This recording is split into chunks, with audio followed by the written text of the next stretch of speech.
Abuse, discrimination and inequality all too frequently dominate the headlines of football. It's 2022 and yet people still think it's okay to abuse people based on their race, sexuality, or, wait for it, because of the fact that they are a girl who wants to play and enjoy football. How dare they? We all know that sadly these issues are still ever present in the modern game, ruining it for countless people across the globe. So I've set out on a mission to find out how these issues impact fans, how clubs are promoting inclusivity, and above all, what's being done to stamp out these issues from the game. So join me on this journey as we look at what the main issues are, what's being done about them, and above all, what more could and should be done to deal with them. Before we start thinking about resolutions and asking clubs about their views on equality and inclusion within the game, it's only right that we speak to fans about their experiences, find out the issues for ourselves, and truly how ripe the issues are within the game. I've witnessed other people go through such discrimination.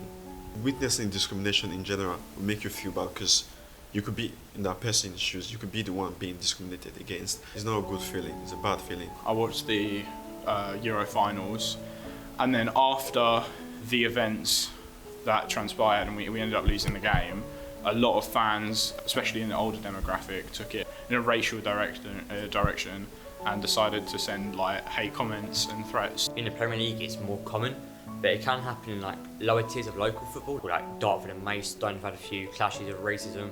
They're out there to do a job, and like if they're getting abused for it, they might lose their own confidence or not want to do the job that they want to do again. Sunday League's so bad because there's not enough referees to crack down on it really, and there aren't good enough fines. Last Sunday I had one player called Bruce Lee because he looked Asian, which is disgusting, but the guy just got off with it because the officiating was poor. During the Euros, was it? Was Saka, Rashford and Sancho and all the boys basically. They missed the penalties and they got a lot of hate from people, their support, people who are meant to be their supporters.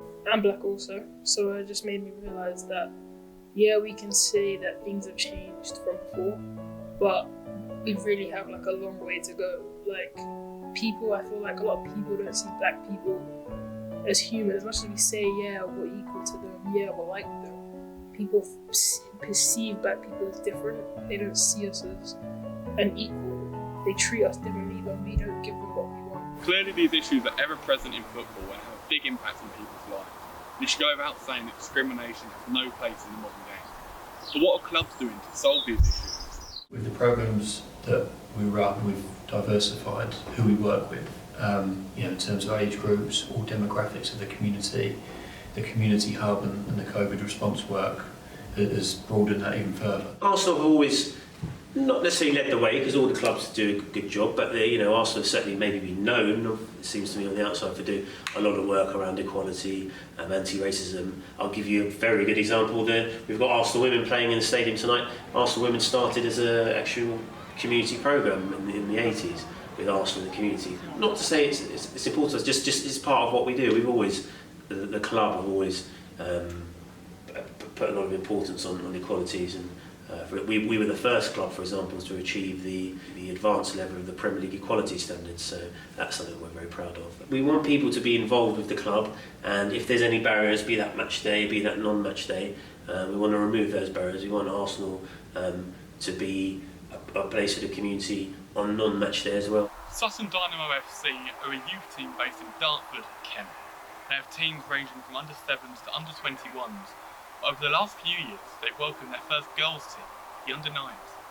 With the rapid rise of the women's game, I went to speak to Mark Footen, the girls team manager, about the rise in the popularity of the game, but also the issues that still exist. From where I was with girls football, obviously I knew the names of Kelly Smith, classic players like that. To see where it is today, with the likes of Lucy Bronze, it's on another level, and it really is to see it at this age with the girls. For me, is where it all starts, and that for me is where you can monitor the growth.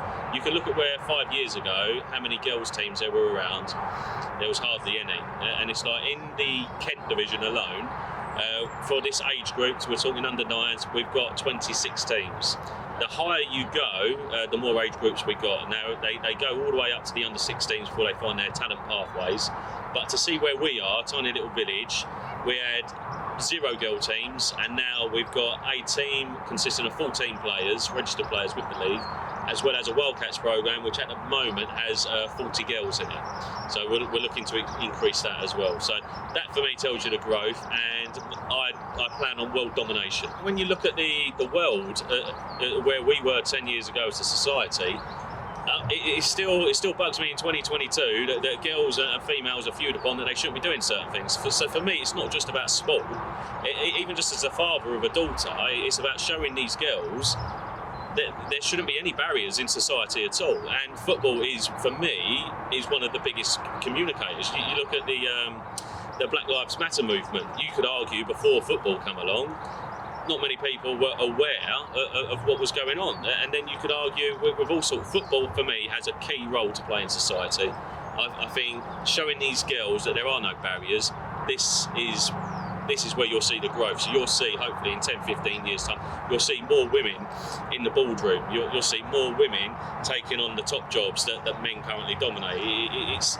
For me, it's a societal change that this, starting on a tiny little field in the middle of Hawley, can inspire. And it's down for me to share this message to everybody, to all the young girls out there.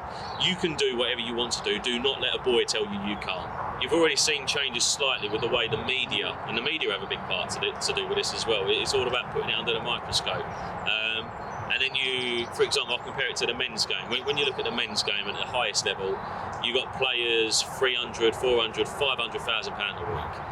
And they're slowly becoming a disconnect. And for people like me who love the sport of football, you start seeking that itch. You start seeking it elsewhere. And I think the women's game is the perfect platform to do that. The quality of football it's on another level from where it was 10 years ago. It's right up there with the men. So to see those changes at the grassroots level, it's going to do with just volunteers and funding. But that goes with everything, you know. At the highest level, it's all to do with money, and that's what it boils down to. It's just down to about who puts what investment into what. Where we are at the moment, we're a tiny little village. You can look around, you can see our pitches. We do our best to try and work with the local parish council to maintain them. As long as we're all on the same page, we're all right. And I think that's all it's going to be down to, is just profile in the media and raising that and seeing where we can go.